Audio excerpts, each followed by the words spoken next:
할렐루야.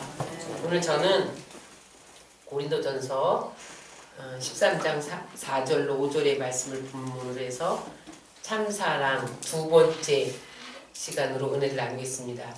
우리가 지난 시간에는 참사랑은 시기하지 않고 오래 참고 온유한 거다, 세 가지를 나눴습니다. 오늘은 참사랑 두 번째 시리즈, 참사랑은 자랑하지 아니하고 교만하지 아니하고 무례히 행치 아니한다에 대해서 함께 은혜를 나누겠습니다. 여러분, 열쇠 가운데 아주 신기한 열쇠가 있는데 마스터키입니다. 호텔 같은 데 가면 그 호텔 지배인은 키 뭉치를 이렇게 들고 다니면서 그 키 하나로 모든 방을 다 열어요. 우리는 102호에 투숙을 했다. 그러면은 102호 열쇠만 가지고 있는데 그 지배인은 그 모든 문을 열 수 있는 마스터 키를 가지고 있어요. 다 열립니다. 그 키로. 여러분, 우리가 이 세상을 살아가면서 많은 문제를 만나요. 그런데 우리 힘으로 해결할 수 없는 그런 문제를 만나요. 이 문제를 해결할 수 있는 마스터 키를 여러분들에게 알려드립니다. 따라하세요. 문제를 열 수 있는 키는 사랑이다. 모든 문제를 해결할 수 있는 마스터 키는 사랑입니다. 왜냐하면 사랑은 모든 사람을 살려내기 때문에 그래요. 그래서 오늘 마치 만병통치약과 같은, 인간의 삶에서 만병통치약과 같은 사랑에 대해서 우리가 함께 은혜를 나누고자 합니다. 첫 번째, 사랑은 자랑하지 않는 거예요. 따라하겠습니다. 사랑은 자랑하지 아니하며. 여기 자랑한다는 말을 헬라어로 찾아보니까 성경은 원래 헬라어로 써진 것을 번역한 겁니다. 한국어로. 우리나라는 한국어로, 또 미국은 영어로 이렇게 번역한 건데, 헬라어로 보니까 자랑한다는 말이 무슨 뜻이냐면 무익한 잡담을 한다, 그런 뜻이에요. 따라하세요. 무익한 잡담을 한다. 고무풍선처럼 불려서 얘기한다. 그런 뜻이에요. 사람들은 자기를 자랑하기 위해서 고무풍선처럼 허풍을 떨며 자기를 과시하는 경향성이 있다는 거예요. 이것은 타락한 인간의 본성입니다. 타락한 인간은 고무풍선처럼 막 불려서 허풍을 떨면서 자기를 과시하기를 좋아합니다. 그런데 심리학자들은 그 허풍 떠는 사람들의 심리를 분석해 보니까 자신의 열등감을 감추기 위해서 허풍을 떤다는 거예요. 우리말에 뻐긴다 이런 말이 있어요. 허풍을 친다 이런 말이 있어요. 우리나라 말에도. 그런데 그 말은 뭐예요? 자기를 돋보이게 하기 위해서 막 부풀려서 말한다, 그런 뜻이라는 거예요. 요한 1서 2장 15절로 16절에 보면, 그러므로 우리는 어떻게 살아야 되느냐? 자랑하지 말아야 된다. 왜? 자랑은 하나님으로부터 나온 것이 아니기 때문에 그렇게 기록하고 있습니다. 우리 한번 다 같이 읽겠습니다. 시작. 이 세상이나 세상에 있는 것들을 사랑치 말라. 누구든지 세상을 사랑하면 아버지의 사랑이 그 속에 있지 아니하니, 이는 세상에 있는 모든 것이 육신의 정욕과 안목의 정욕과 이생의 자랑이니 다 아버지께로 쫓아온 것이 아니요 세상으로 쫓아온 것이니라. 자기를 자랑하는 것은 하나님께서 나지 않고 세상으로부터 쫓아나온 거라는 거예요. 세상의 임금이 마귀입니다. 그러니까 나를 자랑하는 것, 거짓말하는 것, 거짓말하면서 세상적이고 정욕적이고 육신적인 것을 쫓아가는 것은 다 마귀로부터 왔다는 거예요. 여러분 이 세상이 얼마나 거짓이 난무한지 몰라요. 우리 신문에서 보잖아요. 자기 서울대학도 안 나왔는데 서울대학 나왔다고 거짓말했다가 어떤 유명한 사람이 거짓말했다가 그것이 다 밝혀짐으로 인해서 뭐죠? 사퇴당하는 그러한 이야기들을 우리가 신문에서 얼마든지 접할 수가 있어요. 또 어떤 사람은 우리 집안은 독립투사 집안이라면서 이렇게 거짓말했다가 독립투사가 아님으로 망신을 당하기도 하고, 옛날에 우리 아버지가 국회의원이었다고 거짓말하다 추적해 들어가니까 국회의원이 아니어서 부끄러움 당하고. 그 왜 그래요? 이생의 자랑을 앞세우기 때문에 그렇게 되는 거죠. 그것은 여러분 마귀는 거짓의 압이에요. 그래서 여러분들에게 거짓말 시켜서 나를 포장하고 싶다, 거짓말해서 나를 자랑하고 싶다, 이것은 다 마귀가 주는 생각입니다. 그래서 나중에 찾아오는 것은 수치와 부끄러움밖에 나오지 않죠. 거짓말이 밝혀지면 그 사람이 이렇게 다운됩니다. 신뢰하지 않게 돼요. 다음부터 저 사람이 또 거짓말하네, 또 거짓말하네, 이렇게 자꾸 불신하게 돼요. 왜냐면 그게 마귀의 속성이기 때문에 그래요. 그러므로 여러분, 우리는 거듭난 이제 예수님을 믿는 우리는 내 자랑을 하지 말고 하나님 자랑하시기 바랍니다. 예수님 자랑하시기 바랍니다. 십자가 자랑하시기 바랍니다. 교회 자랑만 하시기 바랍니다. 성경은 이런 세상 자랑이 허탄한 자랑이다 그렇게 말합니다. 야고보서 4장 16절을 다 같이 읽겠습니다. 시작. 허탄한 자랑을 자랑하니 이러한 자랑은 다 악한 것이라. 자기를 과시하기 위해서 자랑하는 것, 거짓말로 포장하는 것, 그런 것들은 다 악한 것이라는 거예요. 여러분, 사랑은 자기를 자랑하지 않고 다른 사람을 자랑하는 거예요.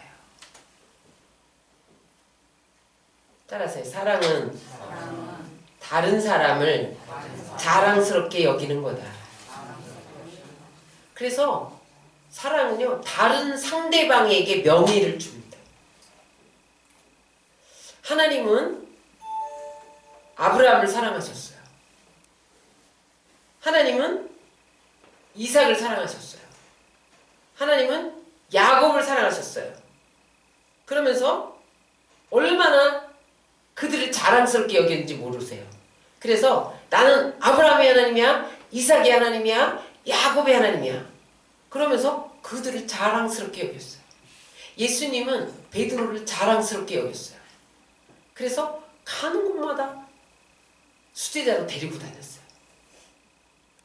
사도 바울은 재림의 날에 나는 너의 자랑이 되고 너희는 나의 자랑이 되기를 원하노라, 그렇게 고백을 했어요. 고린도후서 1장 14절을 다 같이 읽겠습니다. 시작. 너희가 우리를 부분적으로 알았으나 우리 주 예수의 날에는 너희가 우리의 자랑이 되고 우리가 너희의 자랑이 되는 그것이라. 사도 바울은 자기 성도들을 향해서, 고린도 교회의 성도들을 향해서 예수님이 이 땅에 다시 오시는 날 나는 너희가 나의 자랑으로 내세우고 싶다. 나는 너희의 자랑이 되고 싶다. 상대방을 자랑하고 싶은 것이 사랑이다. 그렇게 표현하고 있는 것을 볼 수가 있어요. 사랑은 상대방을 수치스럽게 여기지 않습니다. 부부가 서로 사랑한다면 나는 너의 남편이고 나는 너의 아내라는 것이 자랑스럽습니다. 그런데 부부가 서로 사랑하지 않으면 상대방을 부끄럽게 여깁니다. 제가 옛날에 교구 맡았는데 부역장님이 1m 85쯤 돼요. 키가. 근데 남편은 1m 60 좀 안 돼요. 1m 58쯤 돼요. 그러니까 남편과 아내가 이렇게 차이가 나잖아요. 근데 이 아내가 등치도 커요. 남편은 왜소해요. 같이 안 다니는 거예요. 근데 여러분 박정희 대통령과 유경수 여사를 보세요. 유경수 여사가 이만큼 크잖아요. 자랑스럽게 다니잖아요. 사랑하기 때문에. 제가 매일 좀 같이 좀 다녀라. 남편이 도망 다닌다는 거예요. 자기 아내가 자기보다 크다는 열등 의식이 있었는지 도망 다니면서 같이 안 다닌다는 거예요. 부모, 자녀 가운데 부모가 자녀를 사랑하면 자녀를 자랑합니다. 자녀가 부모를 사랑하면 아무리 부모가 못나도 부모를 자랑스럽게 여깁니다.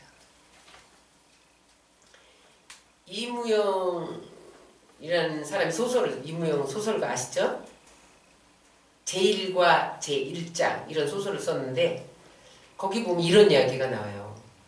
아버지가 농촌에서 아들을 서울로 학교를 보냈어요. 정말 고생하면서 농사를 지어서 학비를 조달했어요. 이 아들이 신문 기자가 된 거예요. 결혼식 날 아버지가 너무너무 아들이 자랑스러워서 저기서부터 결혼식장에 서 있는 아들을 향해서 막 달려갔어요. 주변에 유명 인사들이 많이 왔어요. 저 어른씨는 누군가? 우리 집 모습입니다.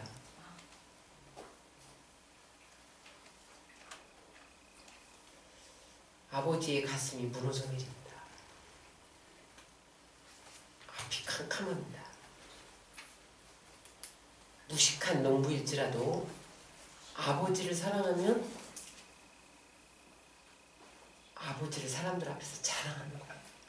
그 아들은 아버지를 사랑하지 않고 아버지를 이용했죠.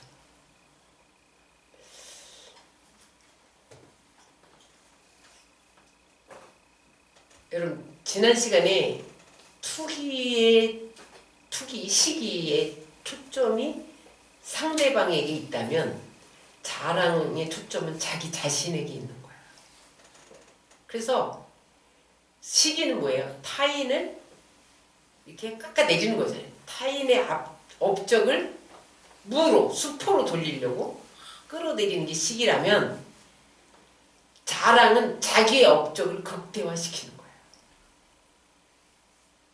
그런데 시기와 자랑은 비슷한 공통점이 있어요. 자기를 잃어버리는 성질이 있어요. 내가 누구인지 정체성을 분명히 알면 저 사람이 아무리 높은들 나와 상관이 없거든요. 끌어내릴 필요가 없는 거예요. 내가 아무리 못났어도 상대방이 아무리 잘났어도 나의 정체성을 분명히 안다면 허풍을 떨 필요가 없고 나를 과시할 필요가 없고 포장할 필요가 없는 건데 자기 정체성을 모르는 거죠. 자기 업적을 극대화해서라도 어떻게 하든지 자기 전시하려고 자기 퍼레이드를 벌이려고 자기 프로모션을 하려고 그렇게 한다는 거죠.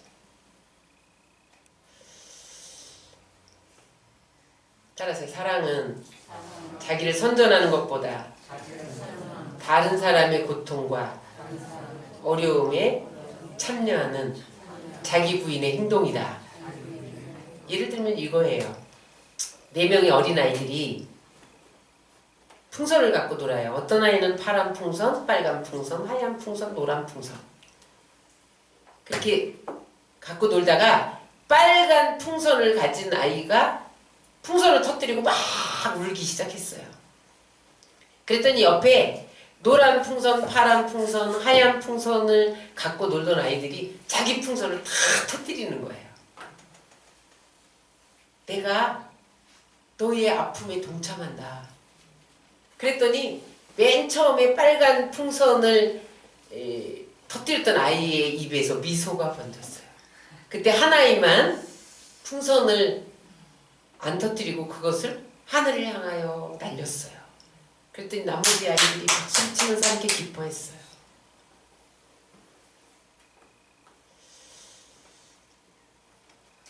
한 아이가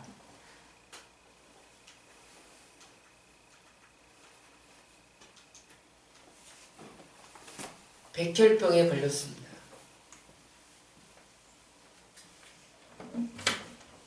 한 초등학생이 백혈병에 걸렸는데 항암을 하다가 머리털이 빠졌습니다.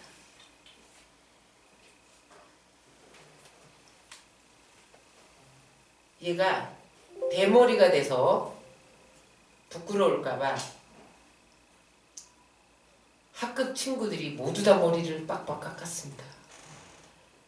그게 그림에 있는데 지금 PPT를 보여드리려고 합니다.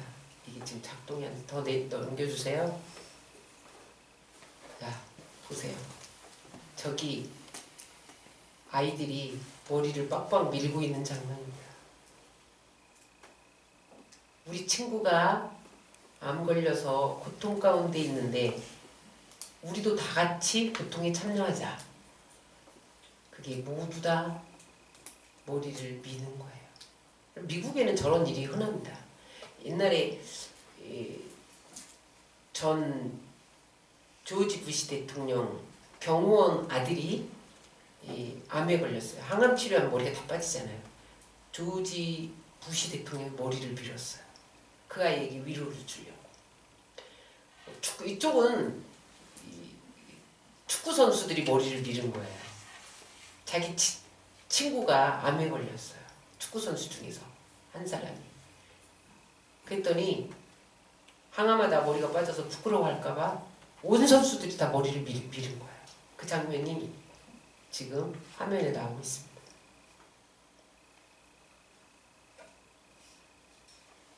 사랑은 상대방의 아픔에 동참하는 것입니다. 자기를 자랑하거나 자기를 과시하는 것이 아니라 다 같이 우는 자와 함께 울고 웃는 자와 함께 웃는 그것이 사랑입니다. 그런데 그 당시 사도 바울이 고린도 교회에 이 고린도 전서, 고린도에게 편지 쓴 것이 고린도 전서인데 고린도 교회에 그 고린도 교회의 그 문제가 뭐냐면 다 자기 선전만 하는 거예요. 나는 방언을 말한다. 나는 예언을 말한다. 은사를 가지고 자랑하고 그리고 세력 다툼하는 거예요. 나는 아볼로파다. 나는 바울파다. 뭐 이러면서 파쟁과 시기로 가득 차서 육신적인 교회로 타락하고 있을 때에 사도 바울이 편지를 쓰면서 이 고린도 교회의 문제는 참사랑을 배우지 못했기 때문이다. 참사랑이 무언 줄 아냐? 자기를 자랑하지 않는 거다. 시기하지 않는 거다. 이렇게 편지를 쓴 이야기가 오늘 고린도 전서의 이야기입니다. 특별히 고린도 전서 13장은 사랑장입니다. 예수님의 생애를 살펴보면 예수님의 생애 가운데 특징이 뭐냐면 자기를 자랑하지 않는 것입니다. 예수님이 가는 곳마다 기적이 일어났죠. 죽은 자들이 죽은 나사로가 살아나고 무덤을 박차고 나오고 죽은 야이로의 딸이 일어나고 회당장 아이가 일어나고 가는 곳마다 기적이 일어났죠. 풍랑이 잠잠케 되고 모든 수많은 병자들이 떠나가고 일어나고 그런 놀라운 사건이 있으면 주님께서는 어느 순간에 무리를 피해서 한적한 곳으로 숨었습니다. 왜? 예수님이 자랑이 될까봐. 그리고 몰래 병을 고쳐준 다음에 아무에게도 말하지 마라. 아무에게도 말하지 마라. 그렇게 자기를 자랑하지 않았어요. 여러분 우리는 예수님의 제자예요. 예수님의 모습이 여러분들 모습 되시기를 주의 이름으로 축원합니다. 아멘. 여러분 아마추어일수록 떠들썩하지 않나요? 여러분 아마추어일수록 떠들썩해요. 여러분 운동선수라든지 미술을 한다든지 음악을 한다든지 그런 사람들이 응? 항상 아마추어일 때는 떠들썩하더라고요. 그들이 겸손해지는 방법은 대가들 앞에 서는 거예요. 응? 그 음악하는 사람들이 베토벤이라든지 모차르트라든지 미켈란젤로 같은 그런 미술가라든지 다빈치라든지 그런 미술가들 앞에 서보세요. 응? 아무것도 아니라고요. 아무리 잘하는 아마추어 골프 선수라도 그 타이거 우드 이런 사람들 앞에 서보세요. 얼마나 작아지겠어요. 하물며 여러분 우리는 전능하신 하나님 앞에서 사는 우리는 어떻게 감히 우리를 자랑할 수 있겠냐 말이죠. 따라서 나는 아무것도 아닙니다. 사도 바울은 십자가에 못 박힌 예수님 위에는 나는 자랑하지 않기로 결단한다. 그렇게 고백을 했죠. 여러분 사도 바울이 얼마나 자랑거리가 많아요. 사도 바울은 가마리엘의 문화생이었어요. 가마리엘은 그 당시에 기둥을 두 그 학계에 두 기둥을 이루었던 학파 중에 하나입니다. 오늘날에 말하면 하버드대죠. 하버드대. 응? 나는 가마리엘 문화생이고 로마 시민권자고 미국 시민권자란 말이죠. 그때 로마 시민권자는 모든 길은 로마로 통한다. 그래서 패스포드 딱 내놓으면 어느 나라든지 그냥 패스. 그냥 패스. 이렇게 됐단 말이죠. 뭐 자랑할 것이 너무 많은데 그가 예수님을 만난 후에 예수님의 사랑을 참사랑을 안 후에 고백한 말은 내가 예수 그리스도의 십자가 위에 자랑하지 않기로 결단했다는 거예요. 내 자랑거리를 분토로 여긴다. 배설물로 여긴다. 그렇게 고백을 했잖아요.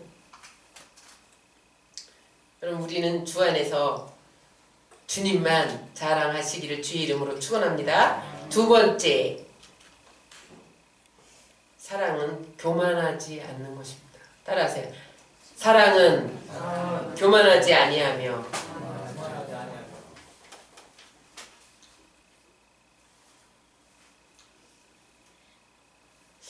교만이라는 것은 어떤 자기가 중요하다는 거 있잖아요. 그 자기가 뭘 성취를 했어. 그러면 그것을 막 이렇게 축혀 올리는 거야. 뭐라고 이렇게 부풀려서 축혀 올리는 상태. 그것을 교만이라고 합니다. 근데 자랑하고 교만하고 비슷해요. 자랑이 심해지면 교만이 돼요. 그러니까 자기 자랑 많이 하는 사람은 교만한 사람이에요. 통하는 데가 있어.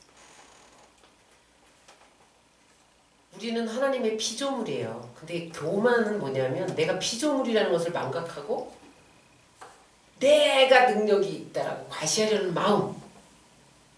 그게 교만이에요. 누가 최초의 교만 앞에 넘어졌나요? 하와입니다. 하와. 하와는 자기가 하나님의 피조물이야. 근데 뱀이 와서 너 선악과 따먹으면 눈이 밝아져서 하나님처럼 된다. 하나님처럼 되고 싶은 자기 과시, 그러니까 자기 과시 충동질 당하니까 자기가 피조물인 걸 망각하고 선악과를 따먹습니다. 그런데 아주 에덴 동산에서 쫓겨나고 추악한 타락한 그러한 피조물이 되죠. 루시퍼도 마찬가지예요. 마귀는 왜 마귀가 됐을까요? 원래 루시퍼는 하나님 전에서 하나님을 찬양하는 천사장이었어요. 천사장. 그런데 자기가 하나님을 찬양하다 보니까 하나님만 높아지는 것 같아요. 자기가 높아지고 싶어서 하나님 자리를 넘봤어. 근데 하나님이 땅으로 내려가. 그래서 쫓겨난 것이 사단이 된 것이 마귀입니다. 마귀가 쫓겨나면서 천사들 3분의 1이 같이 타락을 하면서 귀신이 됐죠. 3분의 1이. 지금도 사람들을 죽이고 도둑질하고 멸망시키는 일을 하고 있죠. 하나님의 피조물이었으나 피조물의 위치를 망각하고 자기 과시하고 부풀려서 하나님처럼 되고 싶어 대적하다가 그렇게 추한 피조물이 된 것을 볼 수가 있습니다. 예수님은 바리새인들의 교만을 지적한 적이 있습니다. 두 사람이 성전에 올라가는데 바리새인이 이렇게 말하는 거예요. 하나님, 저는요 토색한 일도 없고요, 불의한 일도 없고요, 간음하지도 않았고요, 세리나 악한 자같이 그렇게 하지도 않고 늘 감사했나이다. 하루에 2번씩 금식했고요, 소득의 11조를 드렸고요, 자기를 막 과시하고. 근데 저기 모퉁이에 쭈그리고 앉은 세리는 눈을 들어서 바리새인이 열거하는 거 보니까 자기는 그렇게 한 게 아무것도 없어. 그러니까 하늘을 우러러보면서 가슴을 치면서 하나님이여 불쌍히 여기소서. 나는 저렇게 한 게 아무것도 없습니다. 나는 죄인입니다. 불쌍히 여기소서. 그랬을 때 하나님이 바리새인을 책망합니다. 여기 바리새인의 그 비유에서 나타난 바리새인의 문제점은 뭡니까? 다른 사람을 자신과 비교하면서 타인을 멸시하고 자신의 우월성을 자랑스럽게 내세우는 것, 그것이 문제점이라는 거예요. 교만의 문제점이 여기에 있습니다. 자기를 내세우기 위해서 다른 사람을 멸시하는 거죠.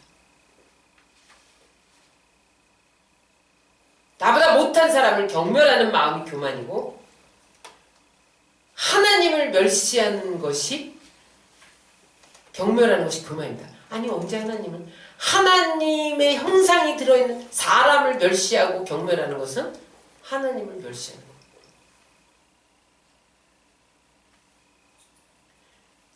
여러분, 하나님은 교만하지 않으셨잖아요. 예수님은 교만하지 않으셨잖아요. 예수님은 어디까지 겸손하셨어요? 빌립보서 2장 5절로 8절을 보면 하나님은 기록이 안 됐나요? 하나님은 근본 하나님의 본체였었는데 하나님과 동등됨을 취하지 않고 사람으로 오셔서 사람과 같이 되었고, 그 다음에 어떻게 했어요? 십자가에 죽기까지 자기를 낮춰서 복종하셨다. 예수님은 하나님인데 이 땅에 오셔서 인간을 상전처럼 떠받들였어요.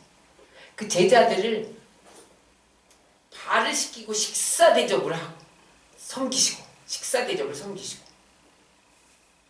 예수님은 절대 보상을 바라지 않고 겸손히 행했던 것을, 그 자체를, 섬김 자체를 즐거움으로 삼으셨던 분인 것을 우리가 알 수가 있습니다. 그러니까 십자가를 지시기까지 죄를 담당해 주셨죠. 그래서 교만은 아주 심각한 죄예요.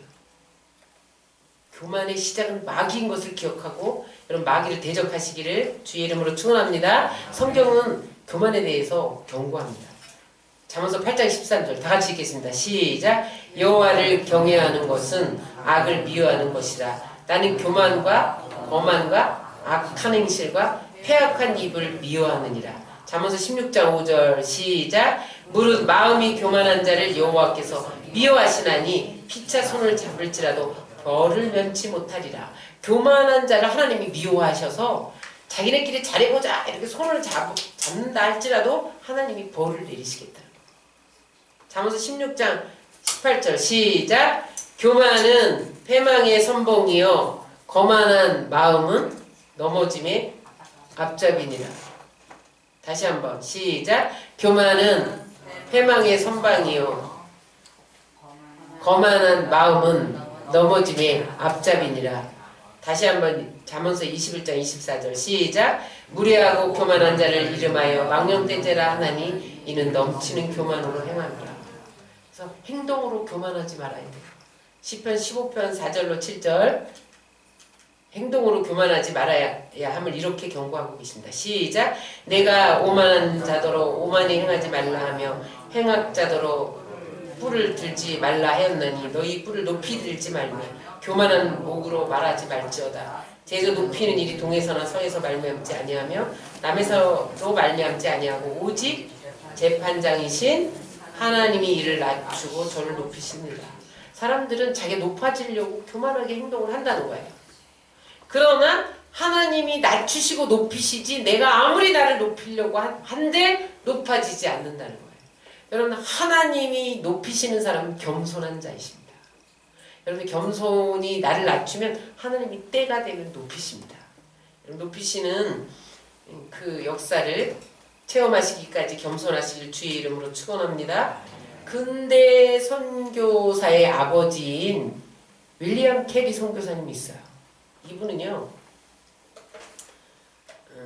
아주 선교에 탁월한 대가로 불리우기도 하지만 언어학자였어요. 그래서 아주 우수한 언어학자였는데, 여러분, 인도는요 부족어가 굉장히 많거든요. 근데 40개의 인도 방언 부족들이 쓰는 말이 다 달라요. 한 나라에서. 그것을 성경으로 번역한 사람이 윌리엄 캐리입니다. 그래서 또 인도 영어 사전을 만들어냈고 아주 불가사의할 정도로 엄청난 선교의 업적을 남긴 사람이 윌리엄 캐리 선교사인데, 그가 원래는 영국에서 구두 수송공으로 출발했어요. 근데 어느 날 인도에서 만찬을 여는데 어떤 사람이 윌리엄 캐리를 시기하고 한번 깎아내리고 싶은 거예요. 망치를 좀 한번 주고 싶다.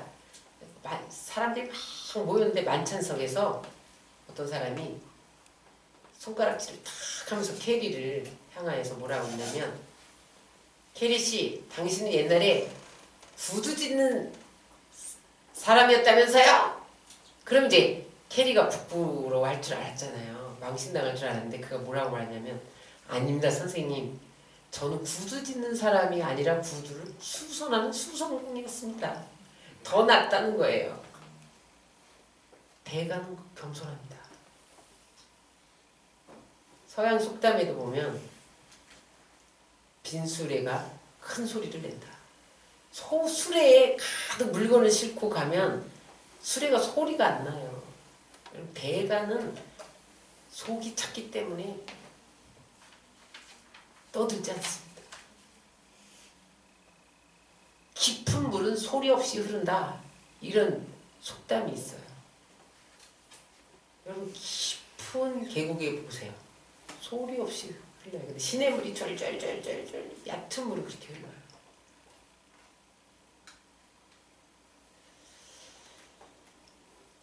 여러분, 겸손으로 허리를 동이시기를 축원합니다. 사랑만이 사람을 변화시킬 수 있어요. 우리나라에 고려장 제도가 있었습니다. 현대판 고려장이 뭔지 아시죠? 요양병원이에요. 요즘에는 자식들이 바쁜 시대에 살면서 부모님을 요양병원에 모십니다. 부모님은요, 요양병원에 모시면 아이들이 내가 귀찮아서 버렸구나를 아십니다. 그래서 빨리 돌아가세요. 왜 빨리 돌아가면 거기서 자기가 생일 포기하는 거예요. 제가 지난번에도 한번 말씀드렸는데, 여러분들이 어느 대학 총장이다 그러면 다 아시는 분이에요. 지방에. 대구 쪽에. 총장 하신 분인데 은퇴를 하고 집에서 글을 썼어요. 이제 도우미 좀 와서 빨래나 해주고 밥이나 좀 지어주고 글만 쓰셨는데, 이제 혼자 되셔서 너무 적적한 거예요. 요양원에 들어가면 사람들하고 대화도 할 수 있고 적적하지 않을 것 같아서 큰아들한테, 얘야 내가 요양원을 들어가야겠다 그랬더니 아들이 얼른 요양원에 보내줬어요. 요양원에 가서 한 3일 지내고 나니까 여기에 있을 곳이 못 되는 거예요.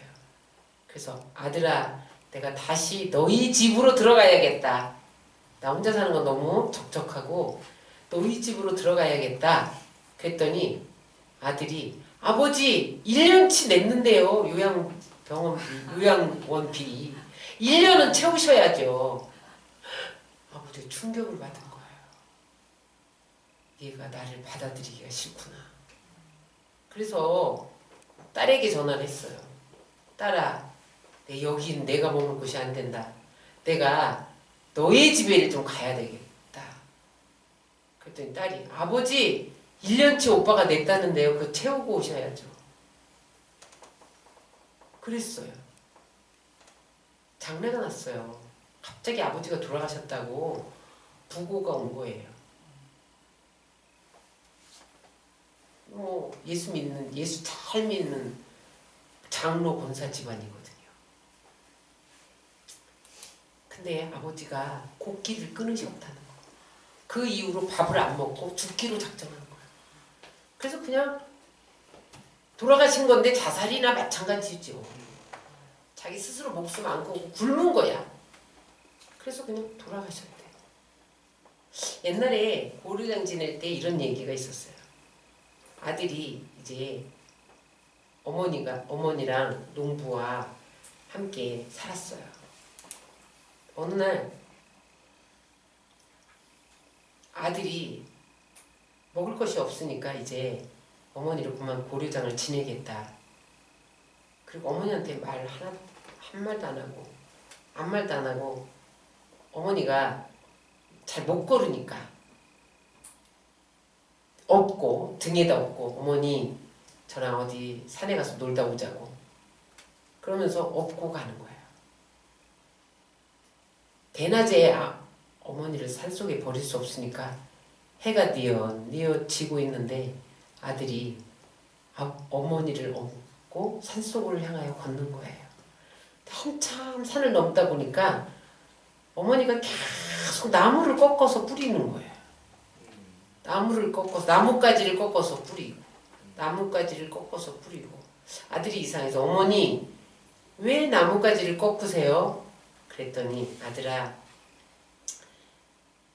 산은 깊고 날은 저물었는데 행여 네가 나를 버리고 돌아오려다 길 잃어버릴까 봐 길 찾으라고 내가 나뭇가지를 꺾어서 이렇게 버린다. 어머니는 자기를 버리러 가는 아들을 알면서 아들이 길 잃어버릴 것을 걱정하고 있는 거예요.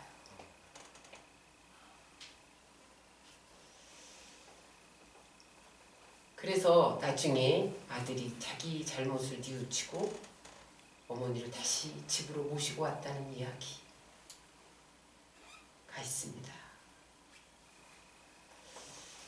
여러분, 우리 안에 이런 교만이 다 자리 잡고 있어요. 이걸 극복할 수 있는 것은 십자가밖에 없어요. 여러분, 처방은 예수 그리스도의 십자가인 것을 믿으시기 바랍니다.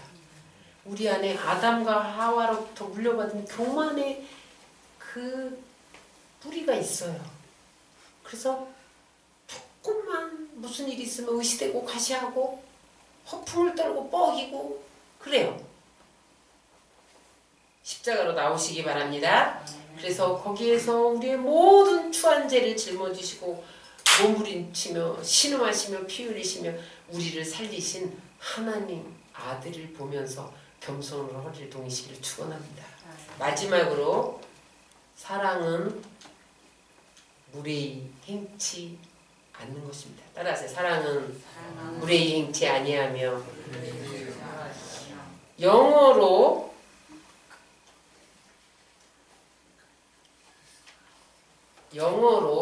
여기 써 있나요? Love is not rude. 여기 rude라는 말은 뭐냐면 무례합니다 이런 뜻입니다. 예의 없다, 버릇 없다, 저속하다 이런 뜻이거든요. 다시 말하면 한마디로 예의 없다는 거예요. 에티켓 없는, 상대방을 고려하지 않고 나만 편하면 돼, 나만 좋으면 돼, 내 생각만 하는. 그래서 다른 사람으로 하여금 혐오감을 느끼게 하고 역겨움을 느끼게 하는, 아주 넌덜이 나게 하는 그것이 무례함입니다. 그때 사도 바울이 고린도 교회에 무례함을 4가지 정도 지적했는데 그게 뭐냐면 이제 예배가 끝나면 밥을 먹어요. 그걸 애찬식이라고 합니다. 이제 우리가 예배 끝나면 오늘 맛있는 국수와 샐러드와 떡을 먹을 거예요. 그게 애찬식의 교회에서는 애찬식을 하는데 이 고린도 사람들이 고린도 교회 사람들이 어떻게 하냐면 나 배고프니까 나 먼저 먹을래. 어른이고 누구고 상관없이 자기가 막 먹는 거예요. 그 다음에 딴 사람들은 줄 서고 있는데 막 색치기해서 먹는 거예요. 그 다음에 저기 먹을 사람이 뒤로 서 있는데 줄 서 있는데 남은 음식을 자기가 먼저 막 싸갖고 가는 거예요. 그런 일들이 고린도 교회에 있었어요. 그거 지적하면서 또 성찬식 할 때 무분별한 행동을 하는 거예요.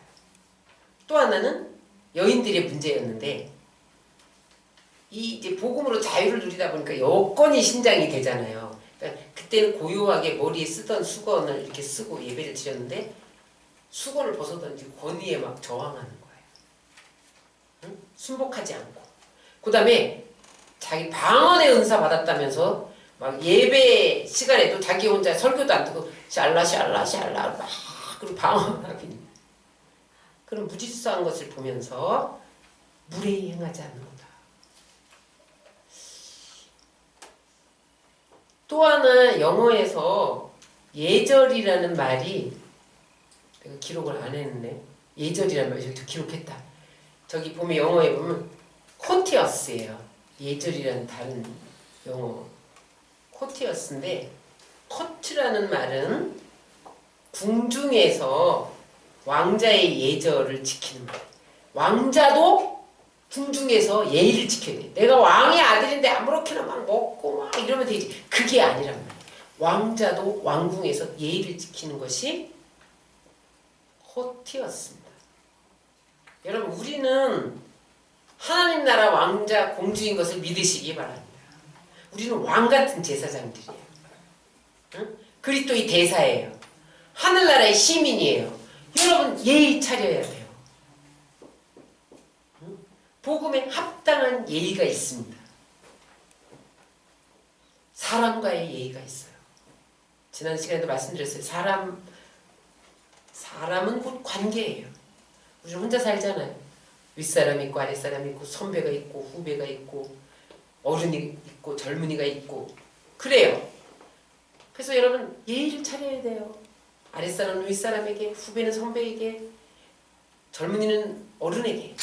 어른이 또 나는 어른인데 그러면서 젊은이에게 예의를 안 차리면 안 돼요. 요즘엔 저항합니다. 예의 차려야 돼요. 가진 자는 없는 자를 무시하는 것이 무례히 행하는 거예요.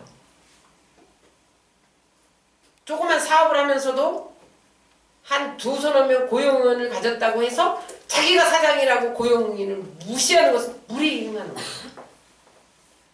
힘 없는 자라고 힘 있는 자가 무시하는 것은 무례히 행하는 거예요.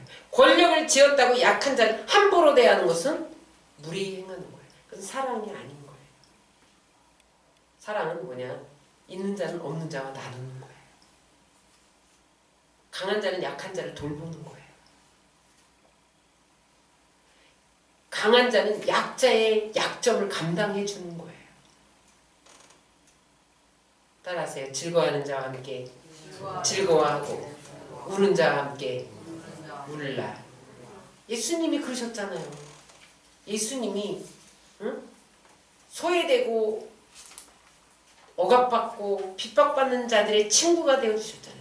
병든 자의 친구가 되어서 고쳐주시고 배고픈 자의 이렇게 빵을 주며 동행했잖아요. 이사야 5장 58장 7절을 다 같이 읽겠습니다. 시작. 또 줄인 자에게 내 양식을 나누어주며 유리하는 빈민을 집에 들이며 헐벗은 자를 보면 입히며 또 내 권력을 피하여 스스로 숨지 않은 것이 아니겠느냐. 주님은 천대받고 약했던 그런 사회적인 약자에게 무례히 행하지 않으셨다는 거예요. 따라서 사랑은 예의를 지키는 거다. 다른 사람을 배려하는 거다.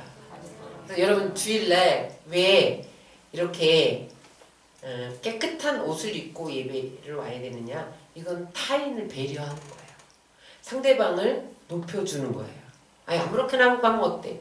상대방이 나로 인해서 불쾌감을 느끼는 것은 사랑이 아닙니다. 그래서 옷을 입는 것도 예의 있게 입어야 되고, 차를 타고 내리는 것도 예의 있게 타고 내려야 되고, 말하는 것도 예의 있게 해야 돼요. 그래서 무례하게 강요하는 것은 사랑이 아니에요. 푸시하는 것은 사랑이 아니에요. 사랑은 상대방을 알고 배려하는 거예요. 요한일서 4장 2절에 보면 이렇게 말하고 있습니다. 요한일서 4장 20절 다 같이 읽겠습니다. 누구든지 하나님을 사랑하노라 하고 그 형제를 미워하면 이는 거짓말하는 자니 보는 바 그 형제를 사랑하지 아니하는 자가 보지 못하는 바 하나님을 사랑할 수 없느니라. 여러분, 형제를 사랑하는 것이 하나님을 사랑하는 건데, 상대방 형제를 불쾌감을 주고 배려하지 않는 것은 곧 하나님에게 불쾌감을 주고 사랑하지 않는 것이라는 거예요. 그런데 그 형제 사랑은 예의로부터 시작되는 거예요. 예의가 없는 곳에서 영적인 사랑이 이루어질 수 없습니다. 우리는 사람과의 관계에서 에티켓을 지켜야 됩니다. 또한 하나님 앞에서 예의를 지켜야 돼요. 예배 시간에 지각하는 것은 예의가 아닙니다. 예배 시간에 조는 것은 예의가 아닙니다. 하나님 앞에서, 설교자에게가 아니라 하나님 앞에서. 예배 시간에 옆 사람과 웃고 대화하는 건 예의가 아닙니다. 예배가 끝나기 전에 나가는 것도 하나님에 대한 예의가 아닙니다. 우리는 이제 공간적인 이런 문제가 있긴 한데, 여러분 앞으로 여러분들이 예배에 올 때는 핸드폰을 다 끄시고 오시기 바랍니다. 예배 시간에 핸드폰을 켜놔서 핸드폰을 받으러 나가는 것은 하나님 앞에 예의가 아니에요. 그리고 예배에 오시기 전에 화장실을 다 다녀오시기 바랍니다. 우리는 예배 공간이 이 안에 화장실이 있어서, 지난번에 여기 있는 분은 안 그러신데, 지난번에 세미나 하는데요, 제가 여기서 지금 계속 강의를 하고 있는데 사람들이 계속 화장실을 왔다 갔다 하는 거예요. 그래서 예배실 안에 화장실이 있는 게 저렇게 나쁘구나. 제가 그렇게 느꼈습니다. 미리 해야 되는 거죠. 물 마시고 싶은 분도 미리 물을 마시고 오시고, 예배 시간에는 오로지 하나님께만 집중하는 거예요. 그게 이제 하나님에 대한 예의입니다. 그리고 여러분, 이제 앞으로 여름이 되면 배꼽 티를 입고 교회에 오는 사람이 있어요. 배꼽이 다 보여. 그리고 슬리퍼, 집에서 끓는 목욕탕에 신고 다니는 슬리퍼를 끌고 오는 사람도 있어요. 미국에 가서 예배를 드리면 주일날 가장 좋은 옷을 입고 옵니다.